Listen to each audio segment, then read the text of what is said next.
Welcome to watch the video of domain name system. Actually, the domain name system handles the growing number of internet users. So it translates names such as www.cisco.com into an IP address such as 192.168.40.0 so that the computers can communicate with each other. Okay, so this is the main concept of domain name system. Benefit of using the domain name system is it is easy to remember the names. For example, the IP address for the Google website is 8.8.8.8. Okay, but we always know that www.google.com. So it is easy to remember. IP changes, we don't need to change the name of the website. Domain names are splitted by dots with the top level domain on the right side.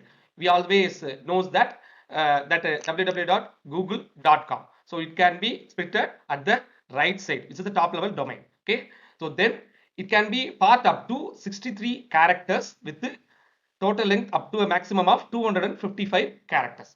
Okay, so that can include letters, numbers, and dashes. In a tree structure, it is having a root domain, which is the starting point of a tree. Then a hierarchical structure, a tree-like naming system, hierarchy of name servers. Actually, this DNS servers is divided the whole space into many domains based on the first level.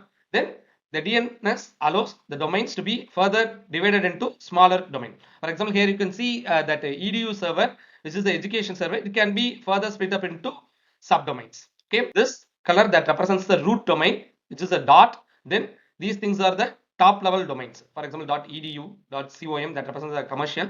Then for government recognition websites, it is .gov, and for military purposes is .mil. So these all comes under the top level domains. Then this color, that green color, that represents the second level domains. So under the government, what are the subdomains they are having, and under the commercial, what are the subdomains we are having, and under education, what are the subdomains we are having.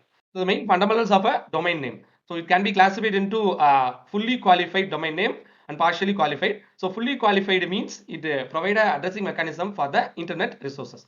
For example, here the structure of the fully qualified domain name is first a host name, then dot, then a domain, then dot, then the top level domain. Okay, a simple example is www.google.com. Next category is partially qualified domain name, that is incomplete, and it must requiring a context for full resolution. Then it might be useful only for local, and these are the generic top level domains. .com, which is particularly used for commercial entities. Then .org, that represents for non-profit organizations. Then .net means network infrastructure, for example CCNA. Then .tech, .cloud, and .app, this is for specific industry. So there are some country code top level domains. So country code means if it is a United States, means it can be represented with two-letter country specific domain names. For United States it is .us, for United Kingdom it is .uk, and for China it is .cn, and for Japan it can be represented with .jp. DNS resolution, it is a main concept in this DNS. So normally a client initiates a query, then after that it look up through multiple server levels. Then after that it improves the performance with the help of caching. Then finally the original IP address is returned to the query made by the client. Query route, first the name server. So in this name server where the DNS software is installed in it, and it works as a directory that translating all the domain names into IP address. 1, 2, 4, 6 that represents the request, and the dotted lines that 3, 5, 7, and 8 that represents the response. That DNS record resolution process. First the local cat check has been made. Then in step 1, a request is sent to a recursive DNS server, typically made by that ISP. Then if it's still not found, a root DNS server that redirects the query to the correct TLD server. Then in step 3 and 4, that provides the address to the name server. Okay. Then in steps 5 and 6, it represents the authoritative server. Here it holds the records of original DNS persons. Then it returns the IP address. So if the server with the original record is called authoritative, remaining can be considered as non-authoritative. So finally in step 7 and 8, the resolver receives the IP and it sends back to the user board. Okay, so this is the domain name and the labels. Here this is the main root. Okay, so these things that edu, fhda.edu, these are the domain names. Okay, and here that edu, that fhda, that atc, these things are considered as labels. Okay, normally a label is with a string of maximum of 63 characters. A root label is always an empty string. Then a domain name is a in each node in the tree as a domain name. So without a domain name, we can't able to identify it. So a domain is always a subtree of the DNS. Main hierarchy of the name servers are root name server, TLD servers, authoritative name servers, recursive, and local DNS caching server. In this DNS distribution mechanism, it can be distributed across multiple servers. Then the recursive iterative for query processes, then caching that can be implemented at multiple levels, concurrency and load balancing. These are the main types of name servers. So number one is authoritative name server, number two recursive DNS server, number three is forwarding DNS server. Here it holding the DNS records for a domain uses two subtypes, primary server and secondary server, which is a slave server.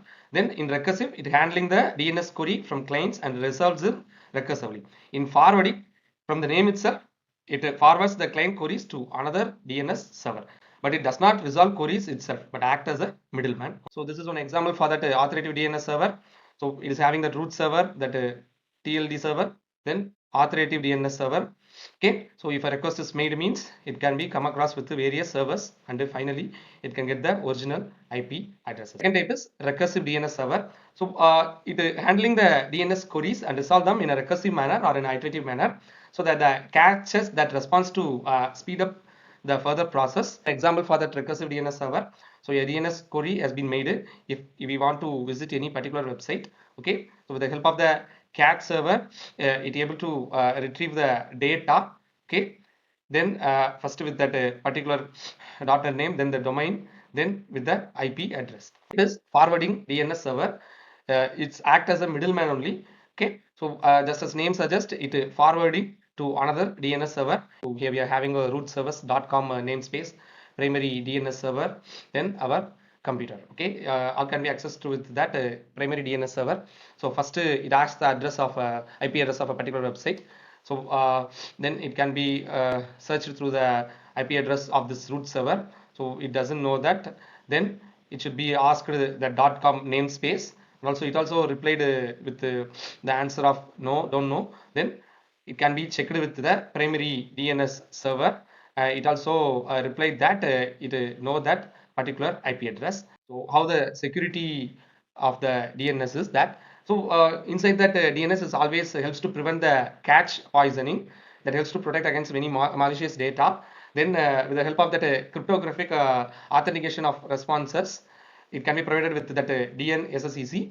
Then man-in-middle protection has been made with the secure communication DNS is about the future. So it is a emerging security one. A new protocols also being developed stage, and it can be integrated with the IP version 6.